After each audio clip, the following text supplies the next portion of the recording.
तो previous year question analysis की report आ चुकी है और इस एनालिसिस पे प्रीवियस ईयर क्वेश्चंस को हमने एनालाइज़ किया हिस्ट्री के और कुछ चीज़ें पता लगी है जो मैं आपके साथ अभी बताने वाला हूँ। यूपीएससी एक ऐसा एग्ज़ाम है जिसको आसानी से हम लोग क्लियर कर सकते हैं, लेकिन अनफॉर्चुनेटली लोग नहीं कर पाते, एस्पिरेंट नहीं कर पाते क्योंकि उन लोग नहीं जानते किस टाइप के क्वेश्चंस या कैसे क्वेश्चंस पूछे जाते हैं और जो ईज़िली जाना जा सकता है प्रीवियस ईयर क्वेश्चंस के द्वारा। तो उसी के चलते यहाँ पर मैंने प्रीवियस ईयर क्वेश्चन के एनालिसिस रिपोर्ट निकाले हैं और कुछ पैरामीटर सेट किए हैं जिसके ज़रिए हमें पढ़ना है। It is done for the prelim basis और हमने 5 साल के पेपर का किया है 2015 से लेकर 2020 तक का। और जैसे कि आप जानते हैं हिस्ट्री डिवाइडेड है एंशिएंट, मेडिवल, मॉडर्न में और हम अभी मॉडर्न कर रहे हैं तो मॉडर्न की शुरुआत करते हैं। मैं आपको ये चीज़ ध्यान से बताना चाहूँगा कि जिन लोग इस प्रीवियस ईयर क्वेश्चंस को नहीं करते वो उनको भगवान बचाए, क्योंकि नहीं करते उनका तो एक ही हाल होता है। मैं कहना चाहूँगा कि उनकी हड्डियाँ टूट जाती हैं। नहीं टूटी तो मैं तोड़ दूँगा, क्योंकि आपको इसलिए करना है। आप मेरे साथ हो तो आपको प्रीवियस ईयर क्वेश्चंस आपको करने हैं। अगर आप तब भी अपनी हड्डी तोड़वा के नहीं मानते तो आप समझ लो आपका हाल। तो आगे बढ़ते हैं। ये है, हमने जब प्रीवियस ईयर क्वेश्चंस एनालाइज़ किए तब उसके बाद हमें कुछ ऑब्जर्वेशंस हुए और मैं उस ऑब्जर्वेशंस के चलते आपको बताना चाह रहा हूँ ये कुल 16 पैरामीटर्स हैं।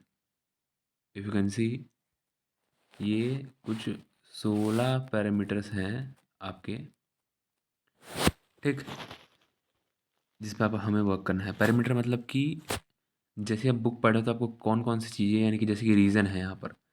पहला हमारा है रीज़न। रीज़न में से यानी कि पैरामीटर के हिसाब से आप जब भी किसी चीज़ को पढ़ रहे हैं तो आपको रीज़न पता रहना चाहिए। जैसे कोई इवेंट हो रहा है, कोई मूवमेंट हो रहा है तो आपको उसका पता रहना चाहिए। सेकेंडली कि आपको ये जो मूवमेंट है ये वाला, आपको मूवमेंट्स पता रहने चाहिए, ठीक है।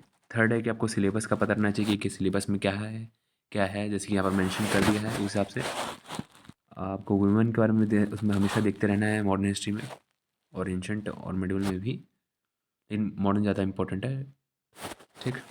फिर इकोनॉमिक कंडीशंस आपको हर समय देखने हैं, इंपॉर्टेंट है।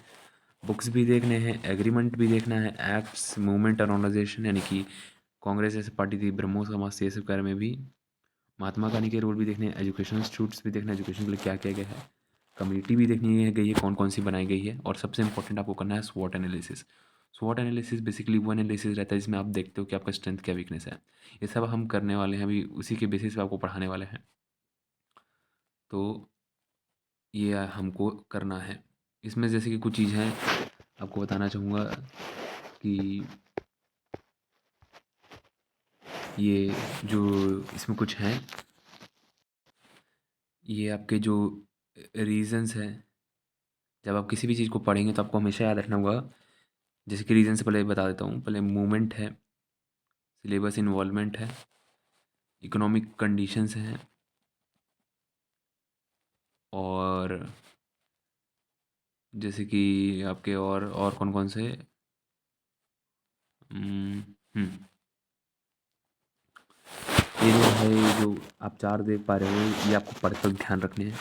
रीज़न क्यों वहाँ पर चीज़ें हो रही हैं आपको दिन भर पूछते रहना है, क्या क्या मूवमेंट हुए उसको करना है। और सिलेबस इन्वॉल्वमेंट, जैसे कि क्या क्या सिग्निफिकेंट पर्सनालिटीज़ आपको जानना है। और आपको इकोनॉमिक कंडीशंस दिन भर आपको देखने हैं कि क्या हैं। और बाकी जो चीज़ें हैं जैसे कि आपके हैं ये committee, education institute, Mahatma Gandhi का आना, मूवमेंट, ये जो जितने भी हैं बाकी सब, ये सब आपको एक एक्स्ट्रली यानी कि आपको एक नोट बनाना पड़ेगा जब आपका पूरा पढ़ाई ख़त्म होगा। तो ये था हमारा पैटर्न जो हमने ऑब्जर्व किया था, उस हिसाब से the parameter one should have while reading the modern history, ये सब रहने चाहिए। तो मैं वापस आपसे कहता हूँ जो ये नहीं करता वो, मैं यानी कि जो मेरे साथ ये मैं कर रहा हूँ आपको भी देखना पड़ेगा, ये मैंने पैरामीटर सेट किए हैं मेरे हिसाब से। और जो नहीं करता मेरे साथ ये सब चीज़ें, यानी कि जो बना रहे हैं अपन, तो मैं उसको तो भाई समझ लो किससे मारता हूँ। आप समझदार हो, समझ जाओगे। तो यही था बस।